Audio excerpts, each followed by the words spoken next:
All right, guys, welcome back. We are here with another small parcel series podcast this month. Lucas, welcome to the show, buddy. Hey Jared, how's it going? Doing good, doing good. We've had a polar vortex up here this week, so kids have been stuck home from school, and I guess some flu bug or something too with the kids going around. So I haven't been able to do much, but looking forward to it warming back up next week and get out in the timber and start dropping some more trees. So, Heck uh, yeah. how about you, We, my friend? How have you been?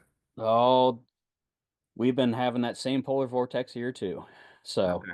just kind of getting through the week, getting my to-do list done so I can hopefully get out on the ice this weekend for the first time in probably 3 years. It's been a while. Well, you better get that ice rod tuned in because ice Oh camp yeah. is not far around the corner. Less than a month from ice camp, and Lucas is going to join us up at the Northern Michigan 70-acre ice camp where we slay some perch, hopefully. So better get that Oh, stuff tuned in, buddy. oh yeah, I'm looking forward to it. Heck yeah, man. Well, let's do this. Let's tell everybody where you're from, kind of your background, how you got into hunting and habitat work, and what you do for a living, all that good stuff. Paint us a Yeah. picture. Yep. So my name is Lucas Jones. I currently live in Cleveland, Ohio. Originally grew up in Pittsburgh. Had to remind all these people up here who, the king of the AFC North is. Um, so I kind of have a little bit of a unique story when it comes into how I got into hunting. So, everyone has like, their dad or their grandfather got them into it, and that's what happened with me. My grandfather got me into it, but it was through his archery shop that he owned in our hometown. So, like, you know, everyone had their babysitters that they went to or came to their house when they were younger. I got dropped off at the archery shop to go hang out with Pap. So I've Nice. been in and around the industry from a young age, and then it was always something that I knew I wanted to do, and I have now today turned it into a living. So I do media work in the outdoor industry. It's actually weird being on this end of the podcast because normally I'm editing the podcast for Jared. So I do podcasts, YouTube, um, graphics, corporate work, you name it. And I guess how I originally got my start was I was one of the editors for Exodus Outdoor Gear. So graduated college, kind of bounced around a couple sales jobs, figured out I didn't want to do that for forever. Got good at video editing and landed a job at Exodus. And obviously, here I am today out on my own, doing my own thing, working with guys like Jared and a couple other companies here and there. So, um, how I originally got into habitat work, though, was where I grew up. We had basically like a 60, 70 acre playground right across the street from us. It was this big bowl that a guy that my grandfather went to high school with owned. And so that was where I spent most of my childhood was playing around down in there. That's where I cut my teeth learning to hunt. And then as I got older, I fell for all the gimmicky marketing tricks. This seed will grow big bucks. Put this in, do this, do that. And so I originally started off, just putting good old throw and grow out and on a pipeline we had there and putting a stand on it, hoping something walked past. And it's just kind of morphed now I'm coming up with a full-on game plan to how to make the property better because as we'll touch later on in this episode, there's some stuff that's been done to the property that has made it worse. So we kind of went in the wrong direction and now I'm trying to reverse that and get it going in the right direction. And how old were you, do you think, when you were doing the throw and go? I'm sorry, throw and grow, hunting the pipeline stand? Like how many years ago was that? Oh, that was probably that was right when I got out of college, so probably 8, 9 years ago. Yeah. Um, I had a sales job that I was on the road like 50, 60 hours a week. Um, so I mean, my hunting time was very limited because it was full commission. I mean, full commission and nothing else sales job. So like it was feast or famine. Yes, So sir. obviously every appointment I could get, I took. So, normally like we have a deer camp up in northwest Pennsylvania. We're on 10,000 acres of public up there. And normally I would have time to go up, stomp around up there, try and see if I could catch up with a mountain buck, but that wasn't going to be the case. I was too busy. So I started doing that when I was like, I don't know, 22, 23, mowing the pipeline, trying to spray it with weed killer, just getting it prepped, putting the whatever food plot seed, tractor supply had in stock at that time down, and just hoping for the best. Nice. Yeah, that's at least you tried to go get after it with what time you did have. Hmm. I mean, that, 8, 10 years ago, there's a lot more of the TV stuff going on and a lot more of the marketing by these companies for throw and grow and stuff like that. But good for Hmm. you for getting out there and trying it, man. That's awesome. Yeah.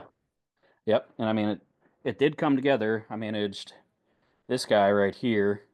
We'll see if I can get it to focus without my background blurring, but nice little, I call him a 9 point. He's a mainframe 8 with a kicker coming off of his base here. I mean, I had one afternoon to spare in October, and honestly, I looked at the Drury Deercast app, and it said like the next afternoon was going to be great. So I went out and sat, and he came in and stood like, I don't know, 20 yards away from me. Just stood there broadside, had no clue I was there, and I smacked him. So Nice. it worked out perfect that year because right after that, um, the fall was kind of mild that year. So like the appointments for when I was working for Home Depot kept coming and coming and coming. So like all through the rut, I still had appointments, 5, 6, 7 days a week. So Wow. it worked out good. That's awesome, man. Congrats. That's a heck of a buck for 10 acres. Yeah. Let's hear about that story. How did that come together, or why was he staying on the broadside? Where did he come from on the property? And maybe you can describe the property while you're telling the story so people Yeah. can get an idea on this property because it is pretty unique, both in shape, both in topography. Um, it's pretty unique. Yeah. So basically the big bowl that I was talking about, it's like a 60, 70 acre bowl. After the guy originally owned it passed, they parceled it off or sectioned it off. My grandfather purchased, oh, I just had it pulled up here too. Hold on. I think it was what, 10.4? Yeah, 10.4 acres. The township line runs right down the middle of it, in between the township and the borough, because it's right on the edge of a bunch of houses where in the little town that I grew up. So he purchased the 10.4 acres in the borough, and then someone else bought the other, 50, 60 acres in the township there. And so the way the bowl lays out is we own the eastern, like the north and northeastern side of it, and the rest of the bowl, like the west and the south side of the bowl, the other guy who owned it, as soon as he bought it, select cut it, and that was right when I was getting in out of high school into college. Um, and so it's just now it is like nasty thick. You can't even walk through it. Um, there's kind of a divider that runs down the middle of the property too. So there, where all the drainages meet, it's almost straight down, like 100 plus feet down to the bottom. I mean, deer will cross that occasionally, but it's only at certain points. So it really just kind of splits that bowl in half. They either have to go around the top edge of all those little drainages, or they go way down low down to a point and drop down and come back up. Now, with our 10.4 acres, obviously it didn't get select cut, so it is a lot more wide open.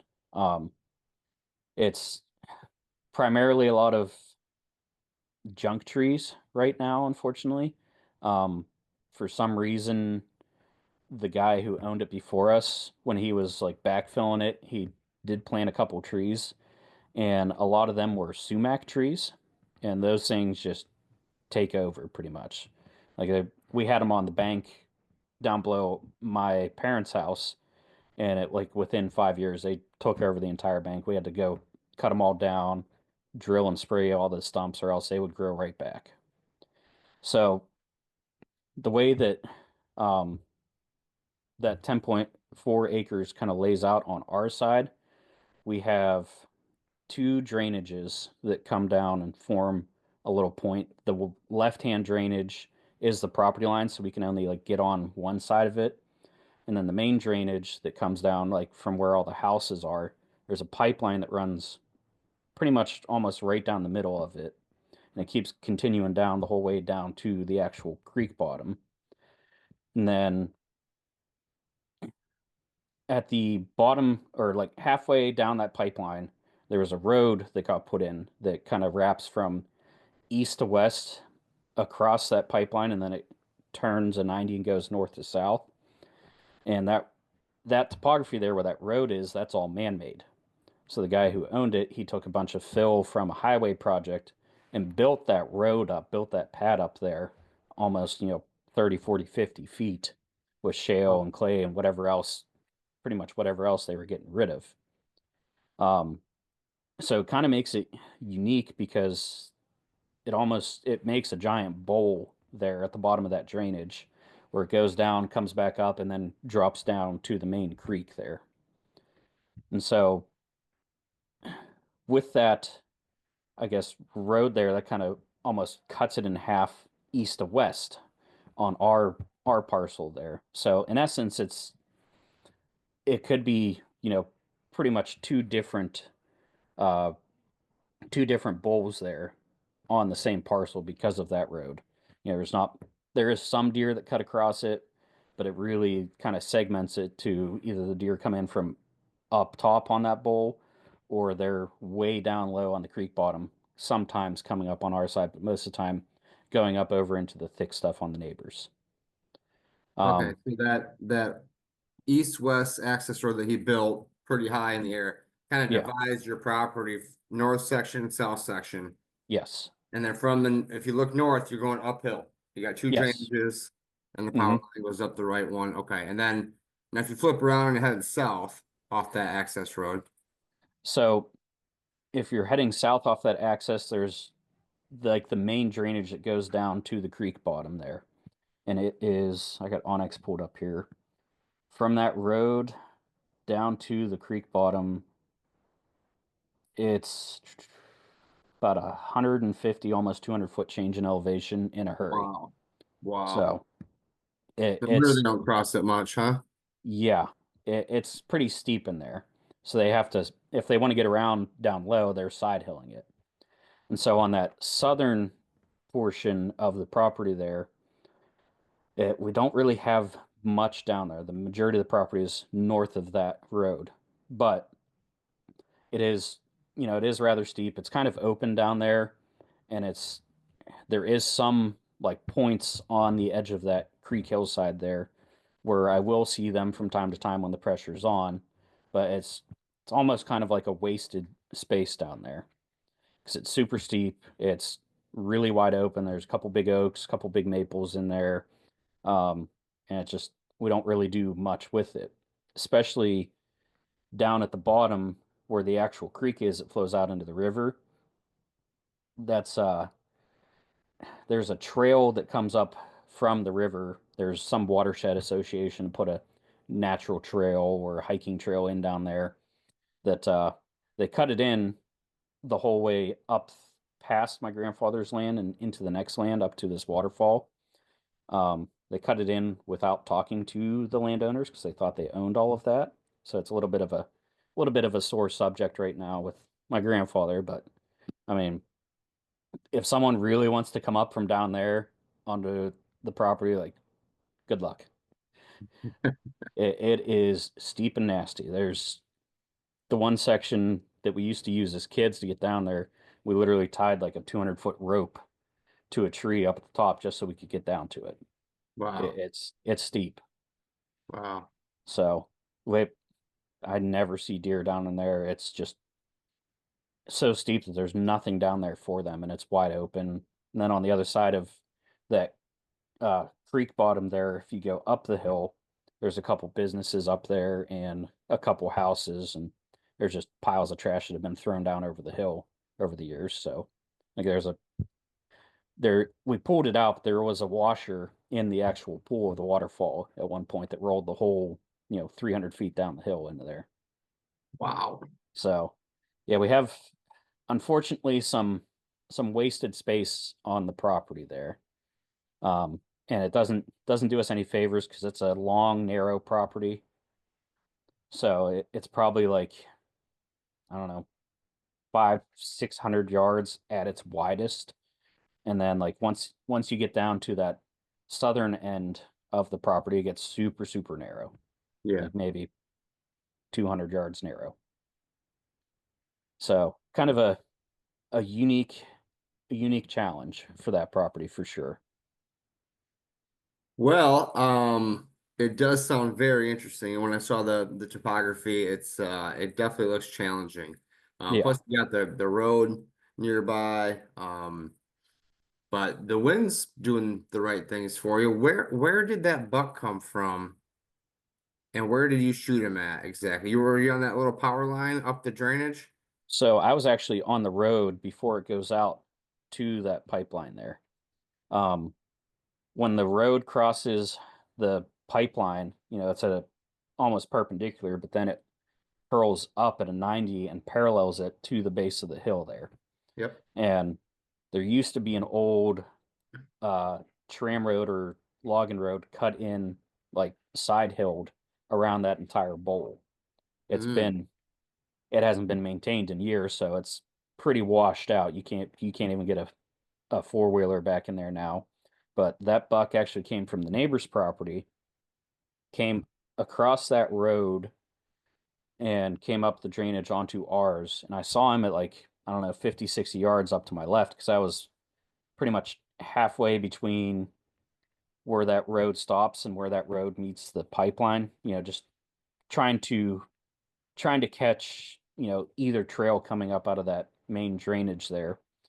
And so he came from the neighbors, came across and went right over to that food plot that I put in there and kind of lost sight of him because it drops down a little bit into that bowl there. And it was late October, so a doe came busting up out of there, and he was, not far behind her, went right back onto the neighbors. And then about a half hour later, he came back. He must have lost the doe, and instead of going straight out to the food plot, he walked right down the road, stood in front of me at 20 yards, had no clue I was there. awesome. Um, the unfortunate part was when I shot him, he ran 100 yards up the hill and then slid face first 100 yards down into the bottom of that drainage and busted off his right side on the way down. Did he really? Yeah. Yeah, he must have hit a Mm. rock or a stump or something because I found it halfway down the hill. Okay. So you fixed that or had it repaired or whatever? I drilled it and put a screw in it. Yeah. Yeah, I mean, So, with the type of topography you're talking about, I had a note here. I said, mhm. ask if he hunts the road. Because when you were describing the road, it Yeah. seems to me like a path of least resistance Yep. across some pretty sketchy terrain. Yes. Yeah, I have a stand on the road and then we were talking before we were recording. There's a little path from that road when it parallels the pipeline that cuts across to the pipeline. It's like 5, 10 yards long. Okay. And on that path, the previous owner has like a 10, 15 foot tall pile of topsoil sitting there with a couple of sumacs growing out of it. So I had a stand on that too, but it was not a good spot. You stuck out like a sore thumb. There was Sure. no cover and the bedding was above you. So I sat there Well, yeah, once. yeah. Yeah, I sat there once, got blown out the entire time, and I was like, all right, I can't sit here anymore. So, Well, I think the bedding's probably always going to be above you with the topography you have, right? yes. And maybe we'll kind of end with some ideas that we have that could behoove that parcel for you. Hmm. Um, but what was interesting that we talked about, you mentioned things that were done wrong so Yes. far. You have lots of maybe not lots. You have items that was one of your main points. Like I want to talk about things we did wrong. I'm like, oh, okay, that's interesting. We don't Yes. always talk about that quite as much as the things we do right. So Hmm. let's start with let's start there and you go down the list. Yeah. So the biggest glaring issue was my grandfather getting rid of bedding. So on the northern end of this property, in between the two drainages, there's a, I wouldn't say a flat spot, but it's not as steep. Okay. And Full it, shelf. yes, and it used to be really thick in there with one quad trail going up the middle, kind of snaking up the hill to the road. Um, for some reason, he got this wild inkling one day that he wanted to go in there and cut out all the thorn bushes. So he did. He went and basically just cut 90% of all of the thorn bushes, the understory, all the thicker stuff, and just sprayed everything, killed everything. So now you can see right through it. Before then, like I said, I grew up, cutting my teeth, learning how to hunt in that property back when I didn't know like how to properly access. I'd be walking right past there, and the amount of bucks that I kicked out of there, there was a good bit that were hanging out in there. And now like there's a family group of does that sometimes beds in there, and that's it. So that was mistake number one. Mistake number two was the access trail that we cut from the bottom of our driveway because my grandparents and my parents have a shared driveway. Um, my grandfather wanted something where he could just go right down the driveway, right across the road, right into the woods with his side by side. So he cut a trail on the other side of that pipeline coming down off the hill down to the bottom of the food plot where I put that food plot on the pipeline. The Down issue towards with the center of the property, from the very north end down towards the yes, center. yes. The issue with that is that to the east of that pipeline, it's never really been thick. It's a lot of, I wouldn't say new growth trees, but not very, very big trees, minus one random oak tree. It's been there for 100 plus years up at the top of the hill. So looks like a park there. Um, you can see right through it. You can actually, when you're on that hill, you can see across the pipeline to that other hill where I said he got rid of the bedding. So trying to access from there, as soon as you get in the woods, you look over to your right and you see tails going. They pick you right off as soon as you're coming down in there because they know the difference between hearing a car going up the road versus hearing that side by side or seeing someone coming off the road down into the woods. Yeah. Something I guess I should have mentioned too when I was explaining the layout of the property. The whole top of the bowl is a main road with houses on the other side.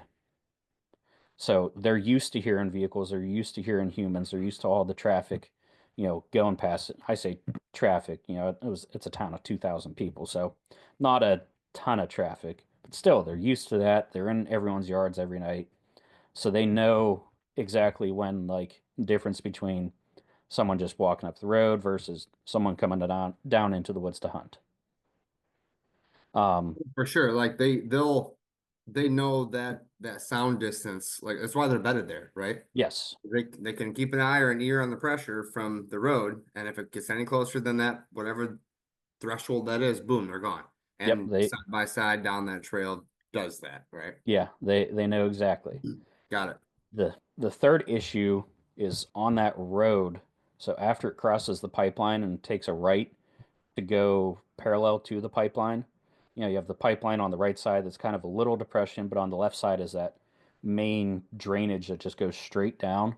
Yep. Um, my grandfather didn't like the fact that when he drove in there with his truck, all the overhanging branches were hitting and scraping his truck.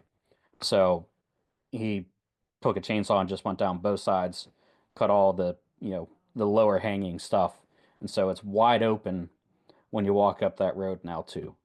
So you can see across that main drainage that splits the bowl over onto the entire other hillside that's all thick and nasty where they're bedding at.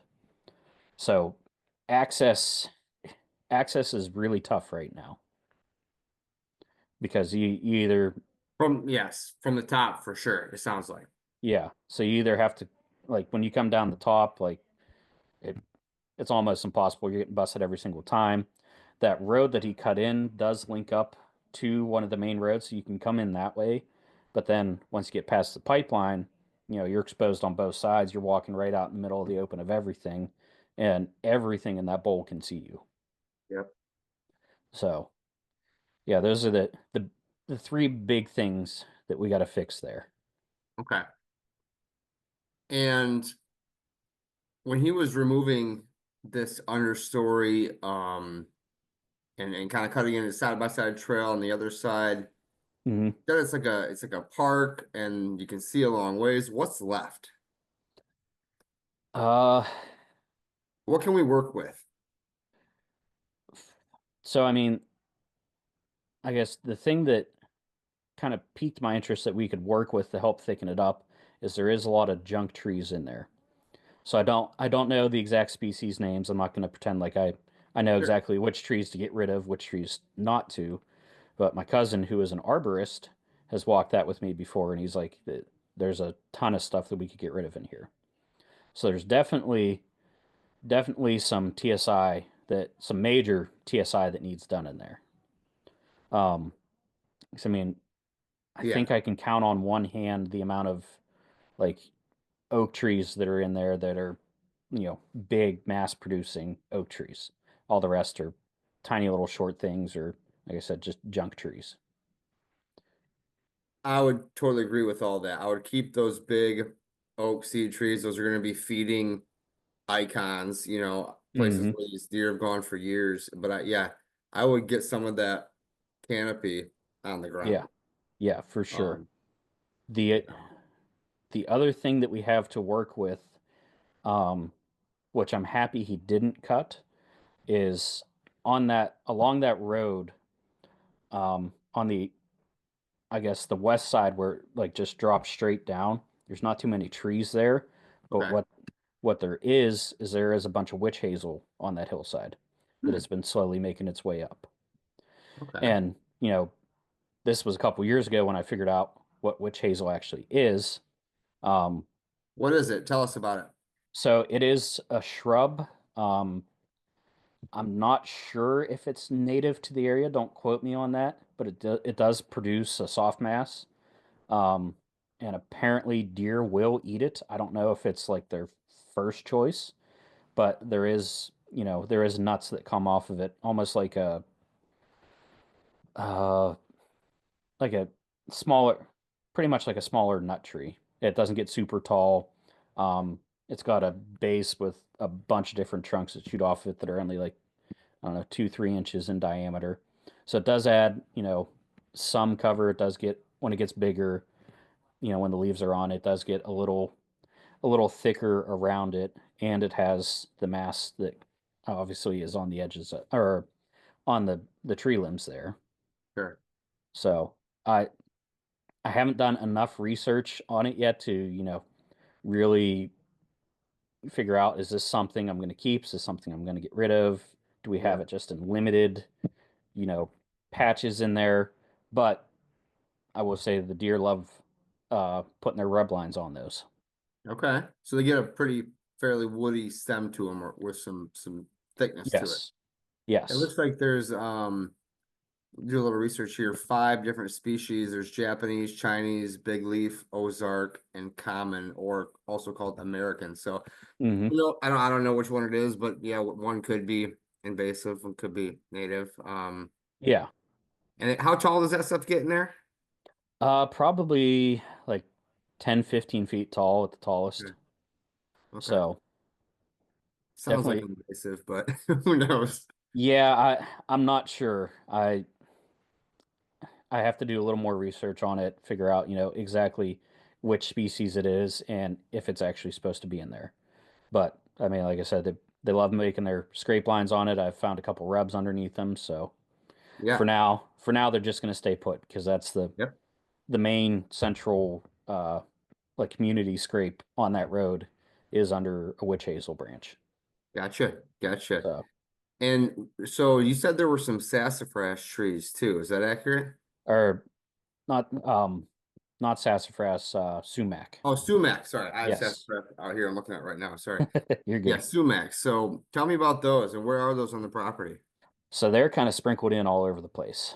Um, I don't know when originally they came into there, but they they're, in my opinion, a junk tree. They'll grow for a couple years and then they start rotting from the inside out. and like the branches, the bark just gets everywhere. Like it, there's not really much to them. Okay. You if you get a big enough one, you might get a couple years out of, putting a super high stand in it, but that's about it. That's about the only use for those. Okay. And with those, like I said, with the hillside by our house, when you cut them, you got to drill and spray that stump because if not, the next year there's 20 different shoots coming off that stump. The You know if they'll deer, browse those shoots? I've never seen the deer browse them. I mean, if it gets cold enough, they might. Yeah, and nothing else around, right? Yeah, but I've never seen them browsing on it. Okay. Um, and then did you say you did or didn't know which the largest trees that are taking up the most of the canopy are? Mm. You have some Those oaks and whatnot, but any idea what the big ones are? the big ones are big red oaks. Okay, and then how about like the biggest ones we can think about cutting down? What, Uh, any idea? uh, there is some maple in there. There's some ash in there as well. Um, yeah, Okay. other than that, I don't really I'm not really good on the whole tree idea. It's when bring my No cousin in problem. who does this every day. No, The I get one it. It looks like there's some stuff to work with though. Yes. Um, the one thing actually I wanted to pick your brain on that has been popping up down there more is holly trees. Huh. So my grandmother insisted on planting two, one by her house, one by my parents' house, back when I was super young. And they took off, got super, super big, started pushing on the foundation. So they got cut and taken out of there. So what I've noticed is, the holly trees get those red berries on them and the birds absolutely love them. And now, 10, 15 years later, even after we've taken them down, just from the birds eating them, going across the woods, doing their thing, Yep. just from the bird scat, there is holly bushes popping up everywhere. Wow. So I don't know anything else besides birds that would want to eat those because those leaves hurt.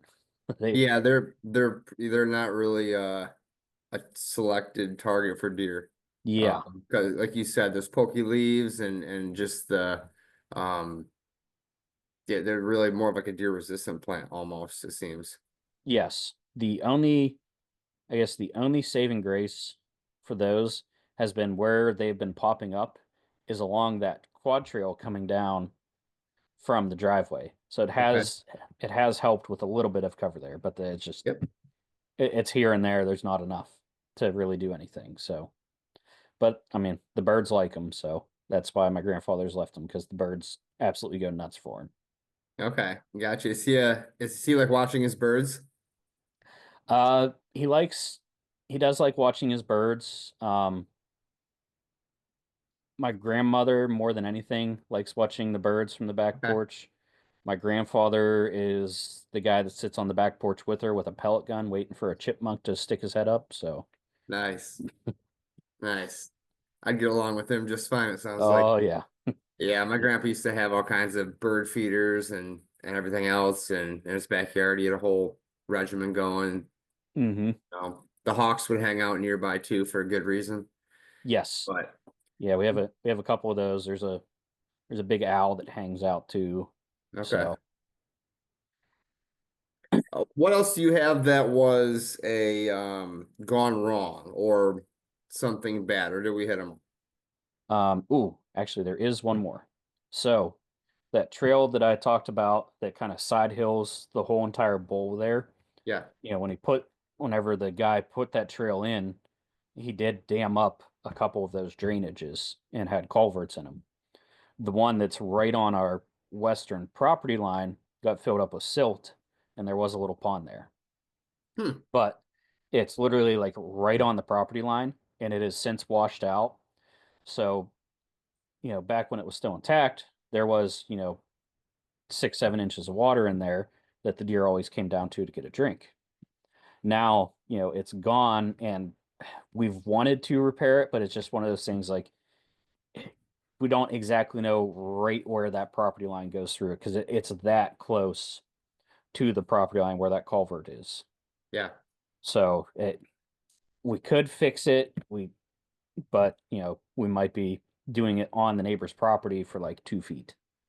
So it's one of those kind Well, of, not only did it provide water, it also was probably a perfect trail coming across the side hill from your neighbor's select cut, right? oh, for sure. There And was, now it's gone. So, mm-hmm. Yeah, 'cause they would come out, they walk along that trail or they would come down off of the other hill in between two other drainages. There was a big, big path that came down there. okay. And it would all meet right there and it would all pinch right there where that culvert got washed out going up into our property. Yeah. Yeah. Yep. Sounds like something you might want to repair, you know? Yeah, it's just one of those things we got to get a survey in there and figure out exactly where that line is. Right. So Exactly. I I've been on, I guess the kick of let's just fix it. Like, who's going to complain about somebody fixing a road Right. that's right on the line? But my grandfather, it's his property, it's in his name. He wants to do it by the book. So I'm like, Sure. all right, we'll do it your way. Okay, But so we talked about things that need help, need repair. I have comments on that. Basically, yeah, you gotta get that mature canopy on the ground. You already know this stuff. You listen to the yeah, podcast. You know what yeah, I'm gonna say already, but um and I would think that down towards the bottom where you shot that first buck, hmm is there, I know it's all clay and shale from what the guy brought in on his highway project. But if say your bedding's all cut up top, hmm so I would stop accessing from up top. yeah, Just I clip that, you're done.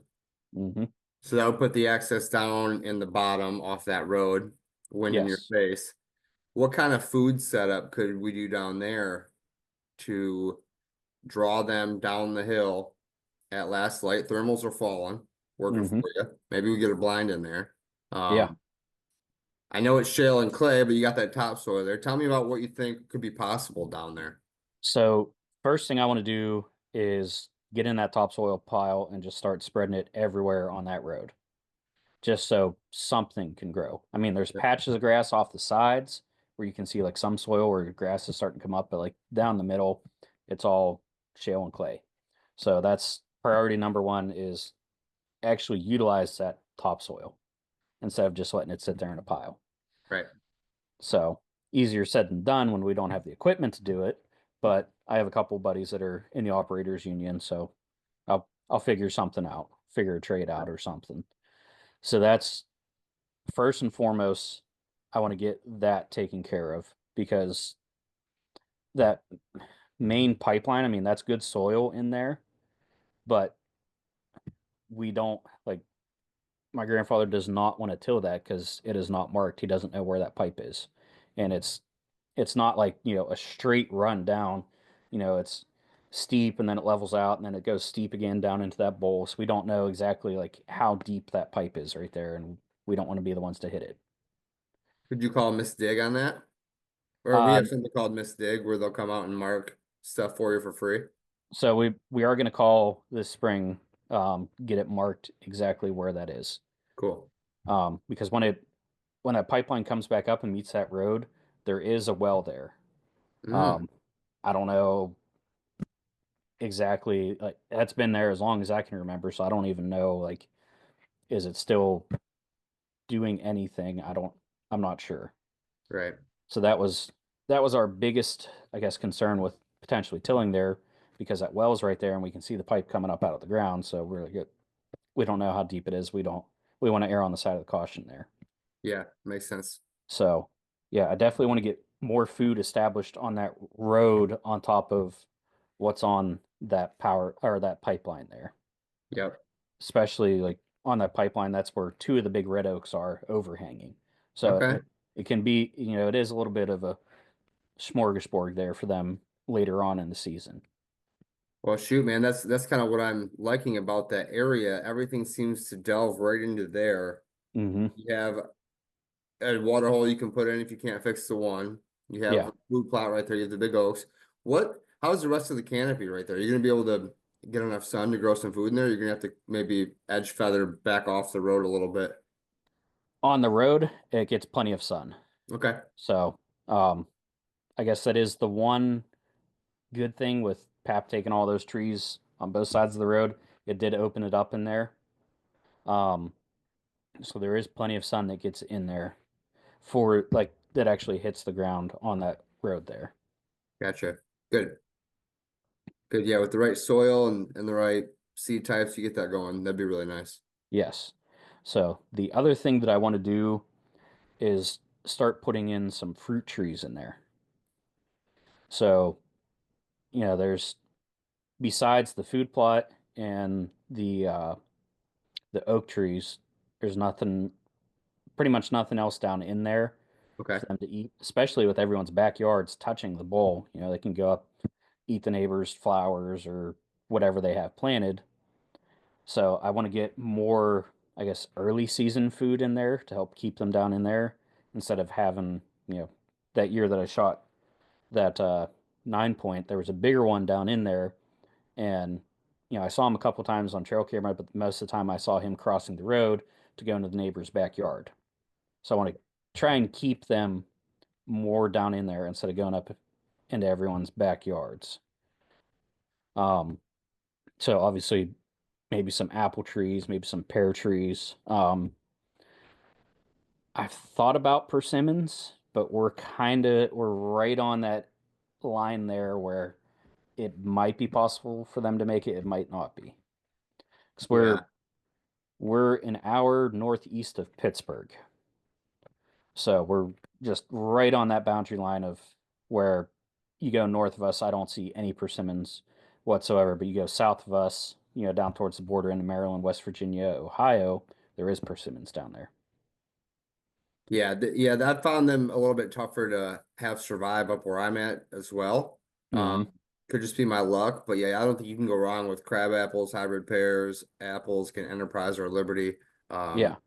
That's going to be, I mean, even some chestnuts, some of the early drop chestnuts. That's going to be a lot of what I'm planting this spring. But I agree. I mean, with as much distance as those deer can see when the leaves come off, it Hmm. might set up to be more of an early season spot, Yes. right? I know because I mean, if they can't see you when you sneak out in there versus late season, they're going to be able to see you until you cut some trees down. It could Hmm. behoove you to focus on that early season. And Yeah. let the cameras tell you too, but Yeah. Especially in the area we're in. I mean, we don't have a lot of public around us, but there is a lot of pressure in that area. So the later on you go into season, that chance of potentially catching up to that buck that you've been watching all year just goes drastically down. sounds 'Cause like where I'm. Yeah. yeah, 'cause Pennsylvania, you have 2 full weeks of gun season after Thanksgiving, and then after Christmas, you have almost a month of late season archery and flintlock muzzleloader. I mean, it with that flintlock muzzleloader, like be one of those things that you see reading the regulations, like, oh, not too many people do that. No, no, there's a lot of people in the area that do that. Really? Yes, you'll get groups of 10, 15, 20 guys just going and driving everything. Okay. So it Interesting. it definitely does not help with trying to carry bucks over to the next year. Yeah, I would agree with that. What I do like about your property and that is that big bowl. Um, Hmm. I have the same thing at the Northern 70. Well, I walk down that hill and look up and watch all my deer run away as well, like I did this Yep. year, including a nice buck. Hmm. There is merit there to pressure and keeping other people out of there. They Yes. feel safe in there. So it's just trickier on how we hunt them. But you don't Hmm. have a lot of people, coming through there, it sounds like trespassing or anything like that. And your neighbor select cut a bunch. Yeah. So if you cut the heck out of yours, you could have a real safe security bedding area in there. Oh, for sure. The new neighbor, um, I don't think he hunts too much. Um, his So with that new neighbor, I guess, let me back up here. Um, the dad bought the like 50, 60 acres of the other side of the bowl. And then on the other side of the road from that, there was another 30 or 40 with the farmhouse from the guy that used to own it, and his son bought that. Okay. The son, I know for sure, hunts. Um, 5 years ago or 6 years ago, whenever he first bought it, he shot Boone and Crockett deer opening day off of his property. Wow. Like mainframe 10 or 12 with a bunch of splits and kickers everywhere. Just something you don't see where I'm at. And of course, in a small town, that was the talk of the town. Like, oh, did you see the buck that he got? Like, new guy moving in, bought this property, shoots that opening day. So all the old guys down at the diner were talking about that for weeks. Um, his dad, I'm not sure how much he hunts. Okay. So if anything, it would maybe be just the son over there hunting. And then on our property, you know, my grandfather, he doesn't really hunt much anymore. Most of the time, he just goes down in there and cuts grass, tinkers around, cuts some stuff up. That's about it. And then one of his buddies from high school has a blind down in there and hunts maybe 3, 4 times a year. Okay. So realistically, there's maybe one solid guy, maybe two that hunt that bowl down in there. Yeah, not a ton of pressure. No. And especially if they're doing it wrong, which we don't know, Yeah. they could be helping you out if you create the same or better habitat. Yeah, exactly. Um, as for trespassers, we we never have any trespassers hunting wise. Um, most of the time, unfortunately, it is tweakers or junkies just walking through. Yeah. Um, 'Cause, I mean, there's multiple ways to get into that from the main road. So there's been a couple of times where I've had guys on camera down in there that like I don't know who the heck they are. Like, actually, funny side story. When I started Exodus, first camera I ever hung was down there on right where the road and the pipeline meet. I hung it the day before Easter dinner. Um, we went next day. We all met at my grandparents' house for dinner. I was just getting ready to leave, and the camera goes off. I'm like, oh, I have a deer down there already. And I look, and it's some junkie walking past the camera. That's the first picture I got on that camera. Oh, So my grandfather, my cousin, and I went down there, like, hey, what are you doing? Like, and the guy obviously saw us because he was down in the super steep stuff behind a tree. I was like, oh, I just got lost, just trying to find my way back to town. I'm like, no, you didn't. Like, what the heck are you doing down here? So that's I guess, trespasser wise, that's the only issue we have to worry about. But okay. again, I haven't really seen them in deer season. It's mainly just been spring, summertime. So Good. unfortunately, we're in the Rust Belt, so there is that issue pretty prominently in the area. Gotcha. Okay. So, Yeah, uh, trespassing is no fun. yep, That sucks. yeah. At least I didn't have a high-speed police chase end in my property, unlike good old Hutchie. Yeah, no kidding. Drugs will do bad things. Kids, stay off drugs. Mm-hmm. Yep. So, yeah. So outside of the fruit trees, um, food-wise, I think once I get the plots reestablished, because I haven't done anything in 4 or 5 years down there. It's just the throw and grow grass that keeps coming back up.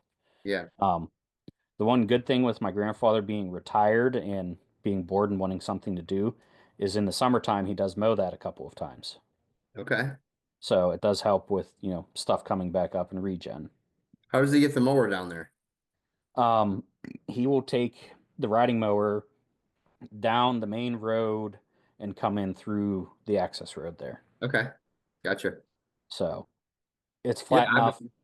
Good. I was gonna say it's flat enough on that road that he can get in there, mow it with just the riding mower, and it's good to go.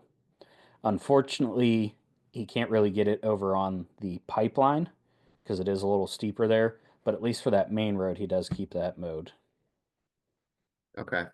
So How big of a plot do you think that would end up being if you could do the main road and kind of branch it over into the pipeline to Oh, get some good tonnage? at least I'd say total at least an acre, Wow, nice. maybe more. Um, I mean, that road over on the east side of the pipeline there, he didn't really mess with that too much with the overhanging trees just because they're a lot taller. So I mean, there is something we could do over there as well because I've seen like our school bus used to go down that road, down the hill into town to go to school, and I've seen several nice bucks crossing right in there, going right along that road over into our property. So I mean, they do use it. Um, I just again, I want to try and keep them away from the roads and the houses as much as possible. Um, so might do something in there, might not. I'm not entirely sure because you can see, like when you come around the bend up the hill, if you look left, you can see straight down that road almost to um, where that well is, where the pipeline intersects that road. Right. So obviously that's our access in there to drive back there, so we can't make that super thick. So Hmm. I don't know. I might put something in there, I might not. I'm not entirely sure yet. But at least all of the pipeline and all of that road west of the pipeline there. Yeah. Okay. And then Yeah, I once, mean, maybe you could screen that off too if you had to. yeah, You know, a gate, some grass you could drive through, maybe if you had to, something along those lines. hmm so we do have a gate up there. Um, and my grandfather drove two 4x4s in the ground, put a like a metal cattle gate there. Gotcha. Um, so that is there at least, as a deterrent. Obviously it doesn't work for the random people that wander through there, but Right. for the most part, it tends to keep people out of there. Right. Um, so once we get rid of that topsoil pile too, that'll also open up some space. So instead of that little quad trail going from the top of the road over to the pipeline, it'll now be, 20, 30 yards wide there. That'll be flattened out, leveled out that we could add to the food plot as well. Nice. So, um, yeah, and then other than that, I think that's all the plans I have for food for Yep. now. So, um, obviously the big thing is just getting some tops on the ground, getting that thicker. And I wanted to pick your brain too on that road. Where you just brought up screening. So screening was another thing that I kind of had in the back of my head, especially for that road there. Because after, like, when that road makes that bend to go north south, it's right on the edge of that big deep valley there, and like everything over on the neighbors select cut can see you in there walking up that road. Doesn't matter if there's trees on or leaves on the trees or not, everything can see Okay. you. So I also had a thought to line that edge of the road with some switch or some type of cover grass there to help with access. How much flat growing space do you have on the side of that road? Like, So how the wide is it? the road's probably 15 yards across, Okay. maybe 20 in some spots. Okay. Um, the further uphill you get, the kind of wider it gets. But, obviously when it makes that bend, it's super narrow right in there. Yeah. Yeah. So what would you be able to plant like 5 yards of it, 5 yards wide? Yeah, I think tentatively, yes, I'd be able to plant 5 yards. I'd have to talk with my grandfather and be like, hey, this is gonna, maybe shift your way you drive in there by a Yeah. couple of feet, just make sure everything's good with him first, but I should be able to get at least a 5 yard strip in there just to break up that one side. Yeah, that's what I would do. I mean, this has to be exactly 5 yards. That's 15 feet. Hmm Yeah, that's not a bad deal. I'd probably look at some RC big rock switchgrass. See hmm that pretty heavy. You could do miscanthus as well. Yeah. Um, You could even do some shrubs and whatnot. But I think the a nice grass screen that'll stand up through later in the year would be your best way. You could walk right up against it on the inside of it. Mm-hmm. Honestly, I don't know if I'd put my blind or stand location any too much further up if they're gonna watch you. Yeah. Might just be like go down that road, hang your right, start heading up, and boom, right up the blind or the Yep. stand, and then have all the food and stuff out in front of you. That's kind of Mm-hmm. just keep your access super safe because on small parcels, as we always talk about on these small parcel segments, is everything is more critical Yes. because you have less error or area to screw up and less margin for error. Mm-hmm. Yeah, and that was speaking of stand placement, that ladder stand that I had there that I shot that buck out of, that is getting moved after this year. Gotcha. So that's going to go down, like you said, probably right around where that intersection is, where it starts to curve a little bit, because they will come up from the neighbors there. That's that Yep. lower crossing where it drops down and then comes back up. Gotcha. So, And then you could try to pull them down that way a little bit. I mean, I'd still maybe keep a stand up there if you have to, but you could hmm even then, put your little water hole right there, put a uh big community mock scrape right there, yeah. camera there, and then you're off of the road. They can't see the road because you made the turn.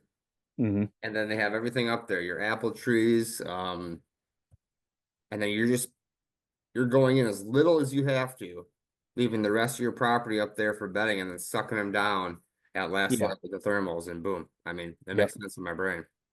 Yep. Yeah. Um, That's, I guess, the overall, I guess, goal that I want to accomplish. Like you said, keeping that access minimal. I do some work with the Whitetail Master Academy too with my day job. And, obviously, with listening to Don Higgins talk for the past 6 months and editing all of his videos, that's something I want to implement is just staying the heck out of there. yeah, I don't want to have everyone going up, the whole way up that road, right up to that base of the hill where I'm trying to establish bedding, or dropping down off that other hill and cutting across the pipeline there to that base of the hill too. I mean, I can do it. It's just a matter of, is my grand is my grandfather gonna abide by the same thing? Because he loves, in the summertime, driving the whole way up in there, cutting logs up, splitting logs to take up to our camp, or yeah, tinkering around, or doing whatever he wants to do that day. yeah, Um, the nice thing though with that other guy that he does let hunt there is he's more than just like a, average weekend warrior. He does take it kind of serious. So he good. does access, actually from the top, because he's one of the houses up on top. So he does come down the far left drainage, um, to get to his blind, but we're gonna have to, if we're gonna establish bedding up there, we're gonna have to change that. In which, I mean, he'll understand that, because he's more than just, the average Pennsylvania hunter that throws orange on for 2 weeks out of the year and shoots whatever has a rack that walks in front of him. Yeah, yeah. I think I mean I haven't done any master classing or anything like that, but it's pretty common concept, Mhm. especially on smaller parcels. You got to give it to the deer. Yeah, for That sure. includes your wind, that includes your access, hmm everything. So if you can get that part out, and that's the kind of the point of these plans, stuff that you or your grandpa may have been doing for years, just might stick out to me, and you never thought about it that way. A lot of guys just have what they want to do and they want a second opinion on it, Yeah. or we have to come up with a plan that works with you and your grandpa, right? hmm So we can make a way where he can still get by there, get up there, cut the wood all summer. And Yeah. then when fall gets there, there's still at least some way that you can get in there hidden, right? Yes. So I think you can get it done. Yeah. Yeah, I think so too. He does leave it alone in the fall. Like, he'll be down in there sometimes in September. Once October hits, I mean, like, he owned a hunting shop. He knows Yep, the game. He knows to stay the true. heck out of there. So, the other thing that I wanted to pick your brain on is that southern section of the property, that wasted section. I have some ideas for that, but I wanted to, I guess, get your opinion on it too. So with that hillside down in there, it's that's exactly like a park. There is zero understory there. It's a bunch of older growth trees just because it's so damn steep there. Um, I was telling a story when we were before we were recording.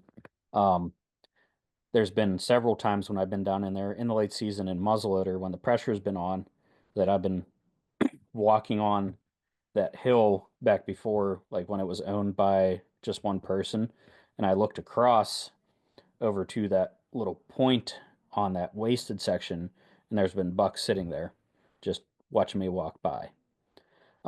There is a power line that cuts across there. It's not very big. It's just a single, just single poles. It's not the big metal frame ones. So there is a little bit of a, I guess, opening there. But when I say steep, like that section right there where that power line cuts across is a cliff face, and the deer have maybe 20, 30 yards in between the road and the edge of the cliff that they can cut back and forth on. Would that be something worth maybe, doing some TSI in there too? Or would that screw them up with the bedding, I guess, being down low compared to everything up on top of the bowl? Well, it depends. If you can get the bedding up top to be better than where there Mm-hmm. are bedding, maybe they'll move up there like they used to before, we started this conversation. You used to see bucks up there. Yeah. Um, they also, it's hard to get a deer to change his bed if it's a successful bed. Mm-hmm. So I would monitor it with cameras. I would probably cut the heck out of those points so he can't see you if he's on those points. That's why Yeah. he's sitting there so he can see anything coming. Mm-hmm. So if he's gonna be able to watch you walking down that, east to west access road from there, can't have that. So Yeah. either I would thicken it up to where he can't see you and then it's just another bedding area, or we use some of these areas as deer deserts when we have these type of areas. We don't want them watching our access, even though they figure that out anyways. We can Mm-hmm. leave some of these areas open because there's better areas, like we talked about up to the north. So I guess Okay. it would depend on how much work you get done on the northern part and Mm-hmm. you can pull them up there and then maybe watch that southern part with cameras for a couple of years to see if you're getting any traction. Yeah. See if they're actually using it or not. Yep, if they're Because, still using it, then we go in there and cut more mm-hmm. and maybe block them off, maybe give them a better bedding area. You can slide them off the road and hunt some days, who knows? Yeah. But your bigger hole in the bucket is that whole hillside up top, and I would hit that first Mm-hmm. if we can get them to stop using that southern part as much. Yeah. Yep. Yeah, 'cause the only time like I've seen deer on that southern end is late season when the pressure's on, when there's Okay. people over on the current neighbor's side that are doing drives, walking through, doing whatever. That's the only time I see them over there. Well, I mean, that makes sense because it's such a steep, wasted, thin spot between the road and a cliff. Hmm. Who's going to walk in there? Nobody ever walks in there. That's why they're Yeah, there. exactly. So maybe you can have a late season spot where you can crest a hill and sit there on the ground and watch that, Hmm. knowing what you know. Um, and because like we talked about, the rest of the up the hill might not be as good late season if the timber's not all cut down on the ground. So Yeah. that could be how you shift from early season to late season on the same parcel, which is Hmm. kind of cool for a 10-acre parcel. Yeah. Yeah, for sure. You know, Um, so on that topic too, um, I guess kind of circling back to food, with what I do now, like I work in the hunting industry. Everyone thinks, oh, you get to go film hunts all the time. Like you work in the hunting industry. That's so cool. Like you must get to hunt all the time. Like I I had 6 days in the stand this year. That was it. And that yep, was because I took a 4-day trip and carved out time. Like, all right, I need some time for myself. yep. So most of my hunting opportunities are probably going to come in the late season. So would there be a better, I guess, let me back up there. obviously I want to keep them there in early season for if I get the chance, I have a day or two off, I can sneak down there, go hunting. What I guess would be a good combination for both the early season and the late season potential to feed those deer? That would be timber work, first off. Okay. Food plot wise, I would just push into carbon load. It's got Hmm. everything in it. Um, and different times of the year, different things are more palatable and grow better depending on moisture, no moisture. It's my favorite seed mix I've ever planted. Okay. Um, I am biased, but still.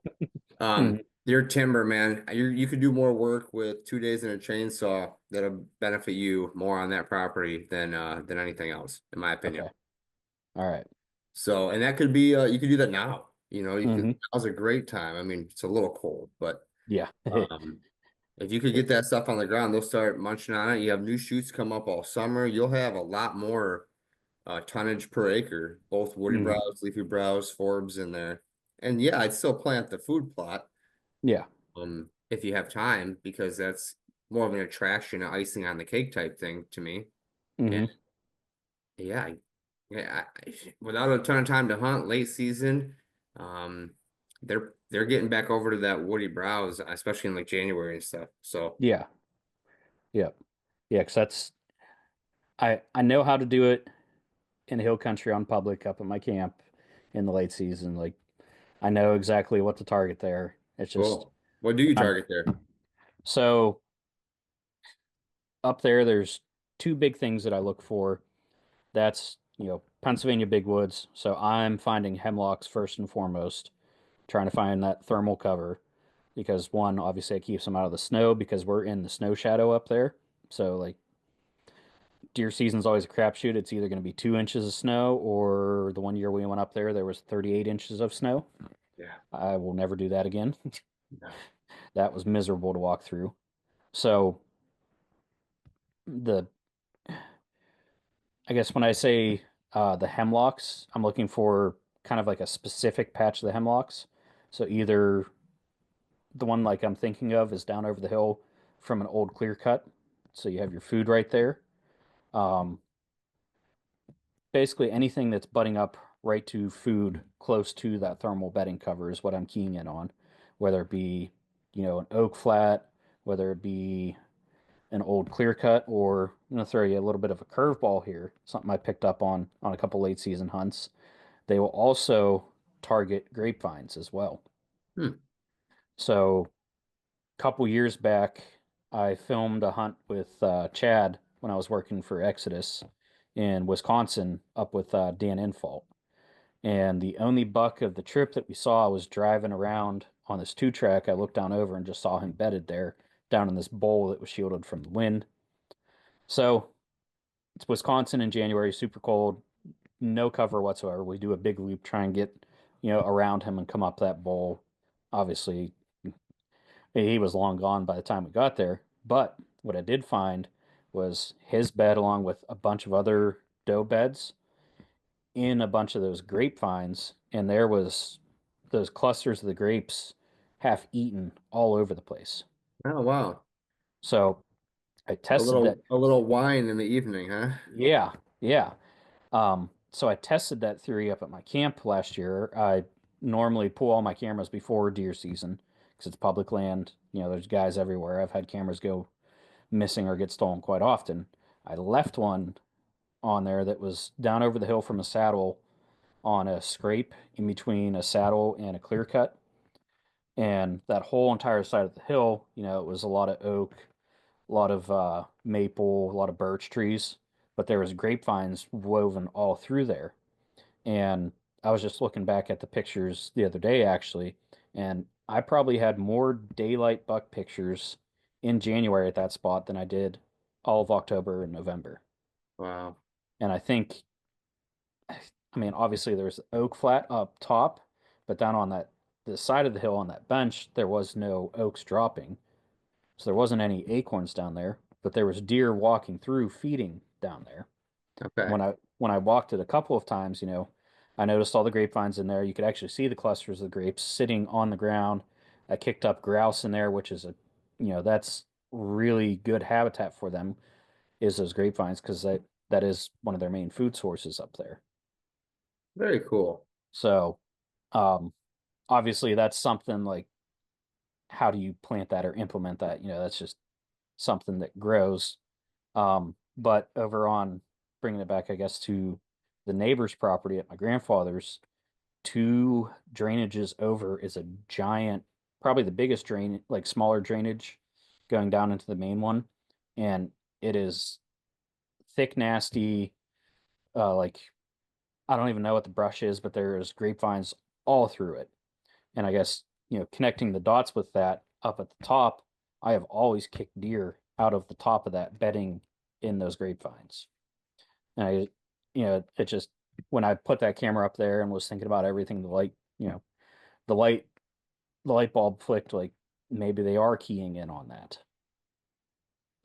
Yeah, I think either way, you're seeing something that works. Yes. So how do we replicate that um, on your place? So one of the things I had on my notes here that I didn't bring up yet, can you talk to a local NRCS place to talk about either help with cost share on cutting out some of the junk trees or brush removal, or even planting like that bedding shelf up there? You could plant a bunch of different shrubs that these deer like. Hmm. Plant coniferous trees up there. You know, Yeah. Matt and Andy and I are talking about ordering a bunch of cedars and spruce right now and putting an order together. Just so my deer can't see me up on the hillside when I walk in. Hmm. Same thing. So that's one thing I would also do besides just cutting trees, see if there's any sort of direction you can get on what's what and maybe cost share on what to plant and help doing it. Yeah. Yeah. That, I haven't taken that step yet. I Yeah. have the information pulled up for the local office there. Um, I don't know if I'd be able to reach out to them or if I have to have my grandfather who owns the property reach out to him, but it's definitely on the list of, what can we get help with here? Yeah, I think you can reach out. You might just have to sign off on it. But yeah, you Yeah. could definitely reach out and talk to the people. They're all pretty nice. Yeah.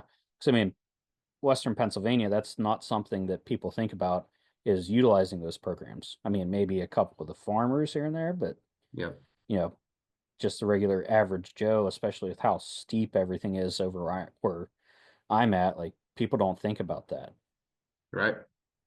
So maybe we could get some money for getting rid of those stupid sumac trees or something.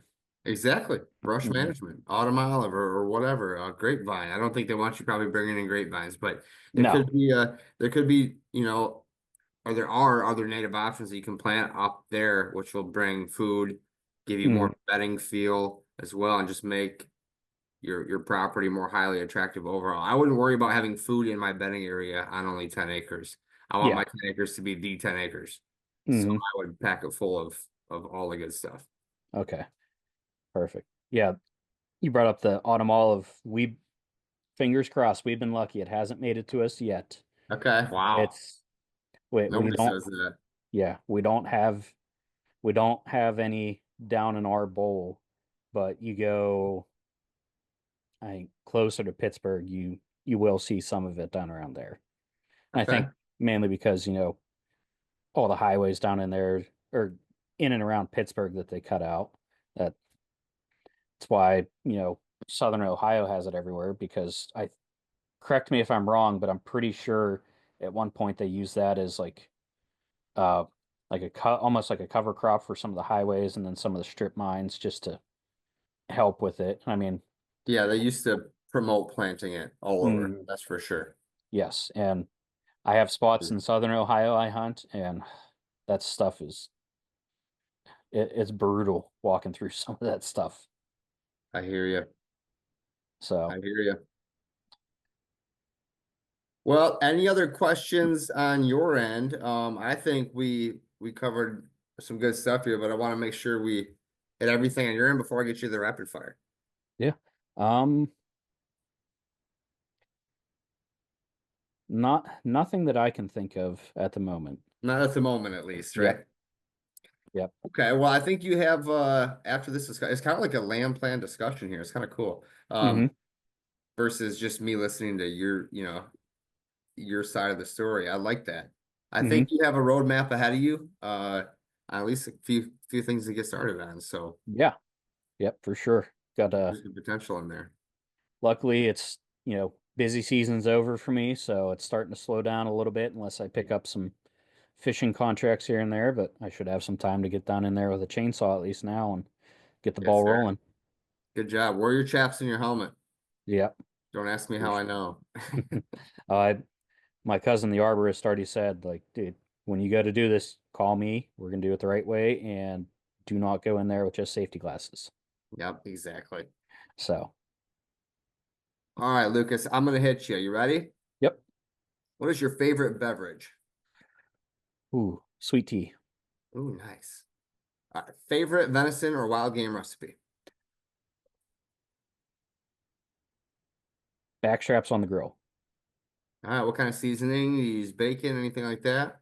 Nope, just salt, pepper, garlic. Okay, nice. Food, water, or cover? What is most important to you based on your past in this hunting and habitat world? Uh, Cover for sure. Especially, you know, I'm just now getting into the habitat, improvement side of things. I grew up a public land hunter. Cover is king. Yep.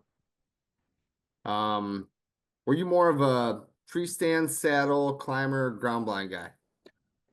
Ooh. So, Yeah, you haven't heard that one lately on the yeah, podcast. as I sit here with a trophy line hat on, Yeah. um,